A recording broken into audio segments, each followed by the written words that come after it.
So on behalf of the All India Federation of Pension Association, I am happy to honor Dr. Gangadharan, who is also from Chennai.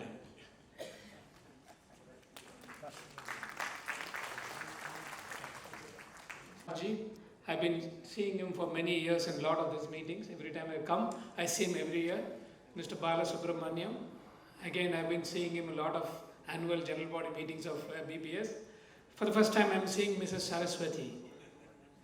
And sorry, Ms. Saraswati, thank you. Saraswati is known to me also. I think Mr. Bharat, Mr. Maheshwari is known to me for almost 30 years of time. Saraswati is 10 years and others over a period of time.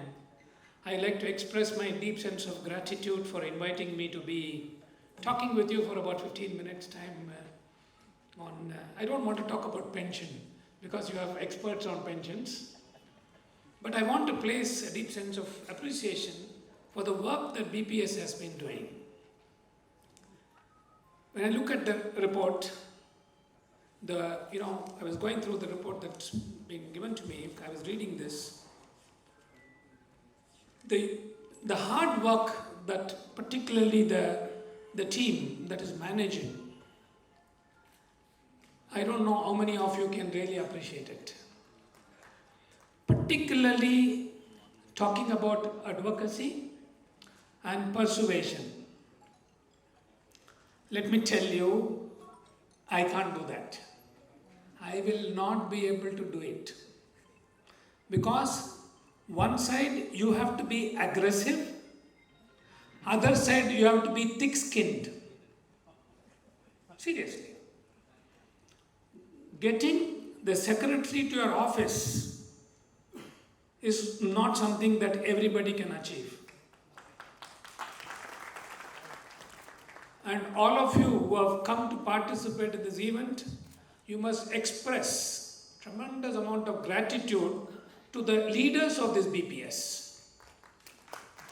It is so true. I admire Mr. Maheshwari because I've seen him walking fast and today is walking with a walking stick and yet he is walking. I think I told him, I wish to see you every year like this till you are 100 at least. Maybe he is not able to walk straight with a walking stick, maybe a little bent, but I would like to see him because for me, he is a big inspiration. I don't think I can follow him the way that he is walking. I can't walk on his footsteps at all, but I still admire him. The reason I agree to come for this meeting is only because of Mr. Maheshwari is talking to me every time I'm doing it. Select a compliment and nice to see Mr. Balasubramaniam every year and along with Mr. Gopal Mishraji. I always love Mr. Gopal Mishraji's talk because he brings in me more energy when I go back. That's how he talks. Now I have a few things to tell. When you are talking about aging, we are talking about old people. I do not want to talk about pension as I mentioned to you. I was in a meeting in Madrid in 2002. It was a World Assembly on Aging. I might have mentioned this in the past, but I will still repeat it. Mr. Kofi Annan was the Secretary General of United Nations. And he was delivering the inaugural address of the World Assembly on Aging. And he said something very impressive. I will never forget till I am alive. What did he say? In South Africa, when an old person dies, they say they have lost a library of knowledge. And I want to tell you, once again, I'm not praising Mr. Maheshwari for a formality, genuinely. The amount of hard work goes into what you people are doing, and I know Mr. Gopal Mishraji is so influential when he comes from some other city and influential in Delhi, it is not easy at all. And when he talks about that knowledge of old people by Mr. Kofi Annan, it remains very valid even today because we are not going to get this wealth once they are not there. And all of us are born and one day we are all going. That's the truth. But how much of hard work they are doing, how much of acknowledgement that you give is something very important because you all need to acknowledge their hard work so that they are motivated to do more. And you can't expect somebody at the age of 80, 85, keep doing this forever. Only way they can do is each one of you inspire, support them. I think that's very important. I was talking about aging. I was talking about Mr. Kofi Annan. I was reading some, I read a lot whenever I travel. I've been a very poor student in the school and college, but I enjoyed reading a lot. We all, in 1947, the longevity of India was 27 years. Today it's past 70. And I'm sure every one of you sit plus. And now we are talking that is touching 100 years. Ever imagine 20 years ago people will live 100 years? And which means your pension amount increases, but the team says is so true that increase is very insignificant considering the cost of everything that is going up constantly. I think the truth is, whatever is a subsidy available, the cost of the gas which was 120, 150 rupees today is 1000 rupees. I don't think your pension revision is anywhere able to meet those kinds of demands. But the fact is, still you have to maintain some essential quality of life. I think that's what the BPS is trying to do, is to see that you are able to do that. Number two, when you are talking about longevity, which was 25 years in 1950 and 70 today, unfortunately for whatever reason, women live longer. Women live longer. Now I don't want to use the word unfortunate, women live longer. My tendency to use the word unfortunate came in for only one reason. When they are alone, when they are widowed, I can tell you the amount of pressure that is mounted on them by the families. Yes, I belong to a Brahmin family. If an old lady, a lady became a widow, they were all shaven head. I don't think I want to tell you the story because you all know better. So that kind of a vulnerability is a major challenge all of you will have to encounter if you have not made provision to protect them after your time. Let me tell you, I must tell you, my father worked in railways in Perambur. My brother is invalid. He's 71 years. He is still paid as an invalid person pension by the railway pensions. Now, for me, personally, I don't require that money. But my elder brother who's 80 years says that's the dignity that he enjoys. That is a right that he enjoys. I think it's very important for you to bear in mind, do not neglect your personal ladies, women at home, because it's a responsibility for you to provide for it. Third, I'm going, points that I thought is relevant. There are a lot of talks in this country going about elder abuse. A lot of old people are being neglected. Please understand, internationally, globally, people who are abusing the old people are family members. It is not outsiders who is abusing the old people, it is the family members. It is documented. Enough research is done all over the world. Family members are the major abusers. So we are all talking about, my brother recently passed away due to cancer. He was in cancer hospital in Madras. He was getting treated. He wanted some money for treatment. So he was trying to withdraw the money.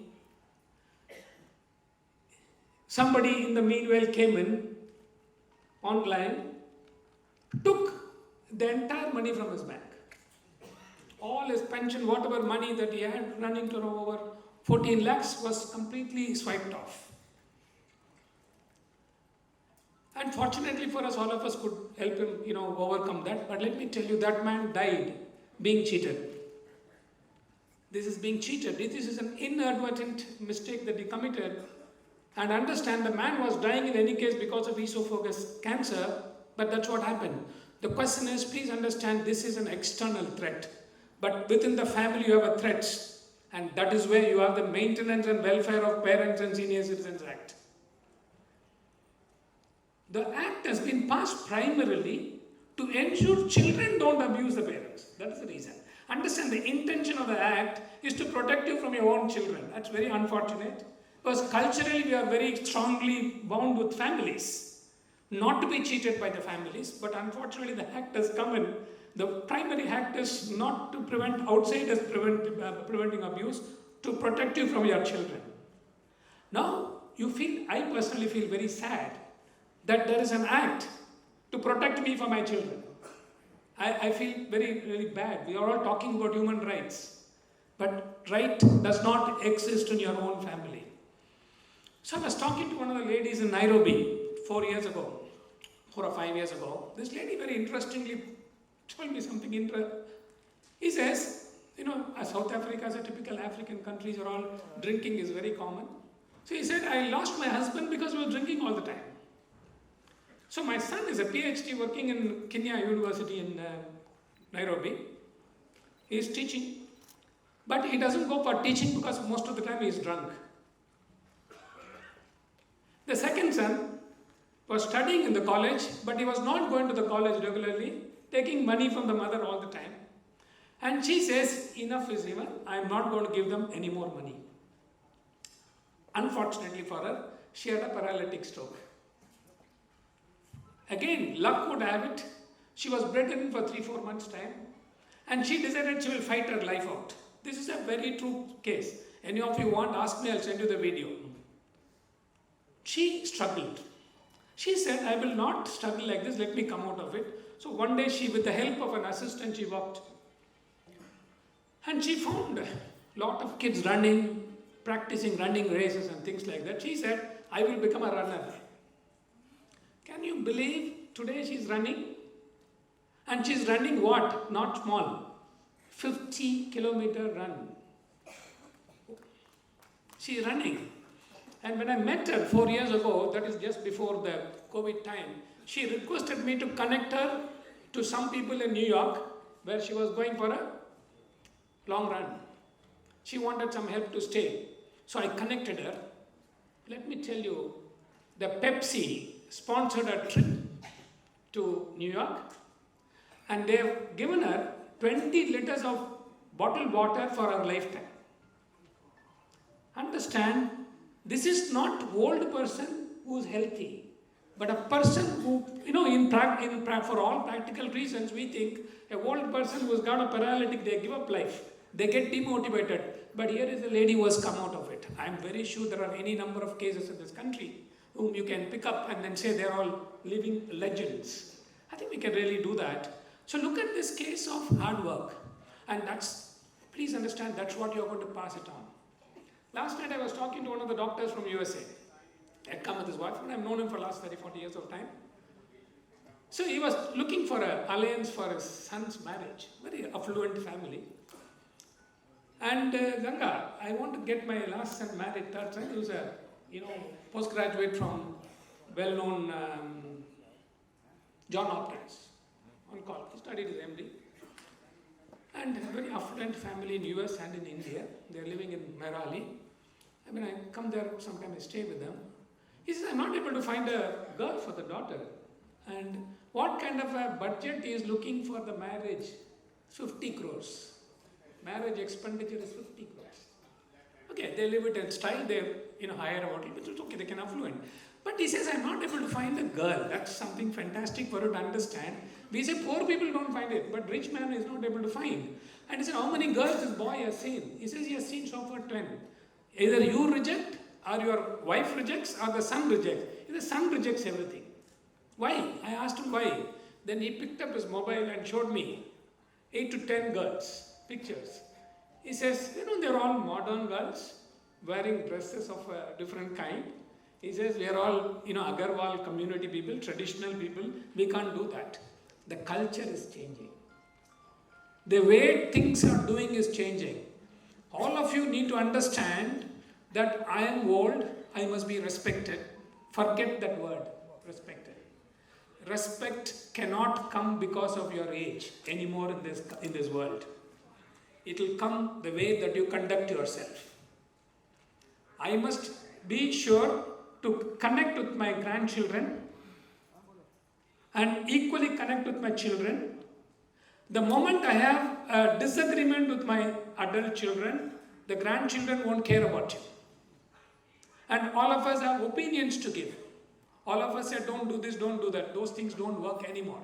Those things are changing. And rest of the life that we're doing, somebody used the word towards the evening of our lives. Yeah, if you're talking about the evenings of the life, that's a time to really be pleasant and not be cynical. I remember olden days, people used to say, when an old man comes, run away. Why? He will tell the same thing again and again every day. I think you have to move out of that, what is called prejudices against elderly. I don't want to keep talking more. I just gave an overall picture. How do I change?